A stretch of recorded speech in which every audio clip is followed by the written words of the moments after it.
Hi hello నమస్తే అండి. ఈరోజు నేను చేయబోయే రెసిపీ బీరకాయ కర్రీ అండి. ఇది చాలా టేస్టీగా చాలా ఈజీగా ఉంటుందండి. ఎవరన్నా సరే 10 మినిట్స్లో చేసేయచ్చండి. మీరందరూ తప్పకుండా ట్రై చేయండి. ఎప్పుడన్నా జ్వరం వచ్చినా లేదంటే హెల్త్ ఏదన్నా బాగోకపోయినా ఈ కర్రీ అయితే నోటికి చాలా బాగుంటుందండి. ఇలా ఒకసారి ట్రై చేయండి. కావాల్సిన పదార్థాలు చూసేద్దామండి. కావాల్సిన పదార్థాలండి: బీరకాయ, ఉల్లిపాయ, కరివేపాకు, ఎండుమిరపకాయ అండి. ఈ బీరకాయ కర్రీకి ఎండుమిరపకాయ అండి, కారం, పచ్చిమిరపకాయ కానీ పచ్చికారం కానీ వేయమండి. ఎండుమిరపకాయ మీకు తగినన్ని తీసుకోండి. మరి నూనె పెట్టేసుకుందామండి పొయ్యి మీద. స్టవ్ మీద ఆయిల్ పెట్టానండి, కాగిపోయింది. కొంచెం మినప్పప్పు అండి,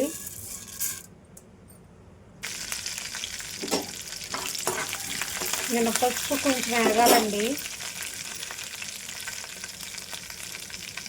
కొంచెం కరివేపాకు,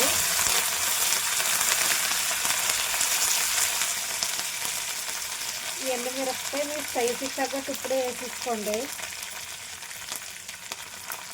నేను కొంచెం పెద్ద ముక్కలు వేస్తున్నాను, మీరు చిన్న ముక్కలు చేస్తాను. పోపు ఎగిపోయిందండి. ఉల్లిపాయలండి,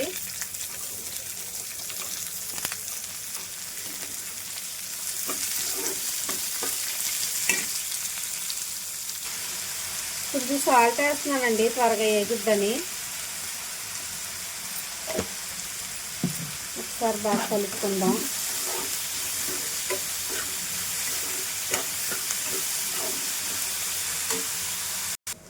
ఉల్లిపాయ ఏగిపోయిందండి. మనం బీరకాయ ముక్కలు అయితే వేసేసుకుందాం. బీరకాయ ముక్కలు అన్నీ వేసానండి. ఒకసారి కలిపి ఈ కర్రీలో మనం వాటర్ ఏమి వేయమండి. బీరకాయలో నుంచి వచ్చిన వాటర్తోనే కర్రీ అయిపోద్ది మనకి. ఒకసారి కలుపుకుందామండి బాగా. ఈ ప్రాసెస్ అంతా సిమ్లో పెట్టుకుని చేసుకోండి. లో ఫ్లేమ్లో ఉంటే బాగా వేగుద్దండి కర్రీ అన్నది.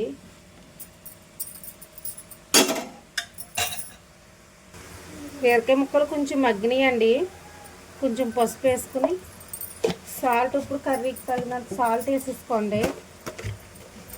నేనైతే రాళ్ళు ఉప్పు వేసుకుంటున్నాను. ఒకసారి బాగా కలిపేద్దామండి.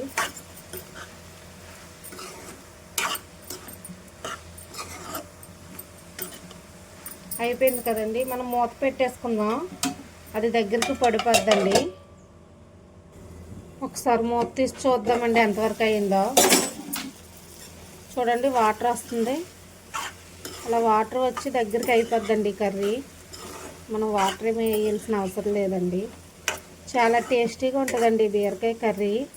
జ్వరం వచ్చిన వాళ్ళు కానీ లేదంటే హెల్త్ ఏదన్నా బాగాలేకపోయినా ఈ కర్రీ చాలా బాగుంటుందండి మన నోటికి. ఒకసారి ఇలా ట్రై చేయండి తప్పకుండా. దగ్గరికి పడిపోద్దండి. మళ్ళీ మూత పెట్టేద్దాం. ఒకసారి మూత తీసి చూద్దామండి అయిపోయిందో లేదో. ఇంకా కొంచెం ఉడకాలండి.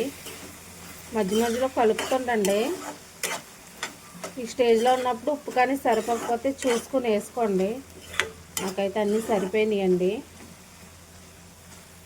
ఇంకా కొంచెం ఉడకాలండి. దగ్గరికి పడితే కొంచెం ఆయిల్ ఎక్కువ వేసుకున్నారనుకోండి పక్కలకు వచ్చేది సైడ్లకి, అప్పుడు స్టవ్ ఆఫ్ చేసుకోండి. నేనైతే తక్కువ ఆయిల్ వేసుకున్నాను. ఇంకా కొంచెం దగ్గరికి పడ్డాక స్టవ్ ఆఫ్ చేసుకుందాం. ఒకసారి చూద్దామండి అయిపోయిందేమో.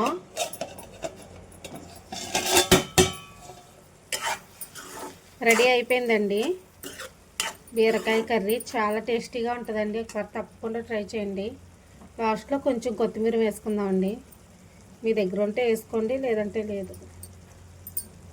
కొత్తిమీర వేస్తే మంచి ఫ్లేవర్ వస్తుందండి. బాగా మిక్స్ చేసి స్టవ్ ఆఫ్ చేసేద్దాం. ఫైనల్గా బీరకాయ కర్రీ రెడీ అయిపోయిందండి. ఇది చాలా టేస్టీగా చాలా ఈజీగా ఉంటుందండి. డైజెషన్ ప్రాబ్లం కూడా ఉండదండి. ఒకసారి ఇలా ట్రై చేయండి. మా వీడియో నచ్చితే లైక్ చేయండి, షేర్ చేయండి, సబ్స్క్రైబ్ చేయండి. Bye bye.